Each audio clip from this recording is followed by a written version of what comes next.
Pernahkah Anda lihat grafik saham yang gerakannya datar saja, sepi, dan kelihatan sangat membosankan? Nah, hati-hati. Justru di saat-saat seperti itulah, para bandar sedang bekerja dalam senyap, mengumpulkan amunisi sebelum harga meledak. Fase ini kita sebut sebagai fase akumulasi, saat harga kelihatan membosankan, tapi sebenarnya sangat berbahaya bagi yang tidak tahu. Jika Anda berminat memiliki e-book sistem trading Kotakasu, Anda bisa memesannya melalui link di deskripsi ya. Sekarang, mari kita bedah ciri-ciri utama dari fase akumulasi ini. Ada 3 tanda yang perlu Anda perhatikan. Pertama, pergerakan harga berada dalam rentang yang sangat sempit atau sideways. Harga seolah-olah tidak bergerak kemana-mana, naik sedikit, turun sedikit, lalu kembali lagi ke tengah. Ini dilakukan bandar untuk membuat para investor retail merasa jenuh dan bosan. Tujuannya adalah agar Anda berpikir, saham ini tidak akan kemana-mana, lalu menjual saham Anda. Kedua, perhatikan volume transaksi. Biasanya, di tengah-tengah rentang harga yang datar itu, tiba-tiba akan muncul lonjakan volume yang signifikan tanpa alasan berita yang jelas. Ini adalah jejak kaki bandar. Mereka sedang melakukan pembelian dalam jumlah besar secara bertahap. Mungkin hari ini beli sedikit, besok lebih banyak, lusa lebih banyak lagi. Mereka menyembunyikan aksi borong mereka di balik pergerakan harga yang tenang. Ketiga, akan ada banyak sekali false move atau gerakan palsu. Misalnya, harga tiba-tiba breakout ke atas, seolah-olah akan rally, tapi kemudian dengan cepat kembali turun ke dalam rentang sideways. Atau sebaliknya, harga breakdown ke bawah, menakut-nakuti investor retail untuk cut loss, lalu ditarik naik lagi.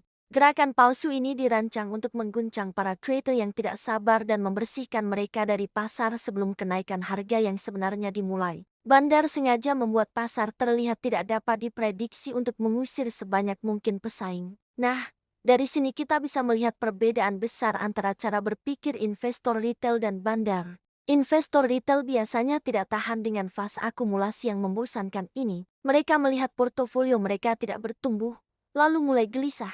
Akhirnya, mereka memutuskan untuk menjual saham tersebut dan pindah ke saham lain yang sedang ramai diperbincangkan atau yang harganya sedang naik kencang. Mereka mencari aksi, mencari keuntungan cepat. Di sisi lain, bandar justru sangat mencintai fase yang membosankan ini. Mereka punya kesabaran yang luar biasa. Bagi mereka, fase sideways adalah kesempatan emas untuk mengumpulkan barang atau lot saham sebanyak mungkin dengan harga murah, tanpa menarik perhatian publik. Mereka akan terus membeli secara perlahan setiap kali investor retail menjual karena bosan atau takut. Mereka tahu, semakin banyak lot yang berhasil mereka kumpulkan di harga bawah, semakin besar keuntungan yang akan mereka raih nanti saat fase markup atau kenaikan harga dimulai. Mereka mengorbankan waktu untuk mendapatkan keuntungan maksimal.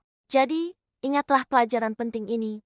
Uang besar dalam trading seringkali tidak dibuat pada fase yang seru dan penuh euforia, tetapi justru lahir dari fase yang paling membosankan. Saat semua orang mengabaikan sebuah saham karena pergerakannya yang datar, disitulah Anda harus mulai waspada dan menganalisis lebih dalam. Apakah ada tanda-tanda akumulasi yang sedang terjadi? Jika iya, kesabaran Anda akan menjadi kunci untuk bisa ikut menikmati keuntungan bersama para smart money. Jangan terjebak oleh rasa bosan, karena di balik ketenangan itu, mungkin ada badai keuntungan yang sedang dipersiapkan. Terima kasih sudah menonton. Jangan lupa like, subscribe, dan sampai jumpa di video berikutnya.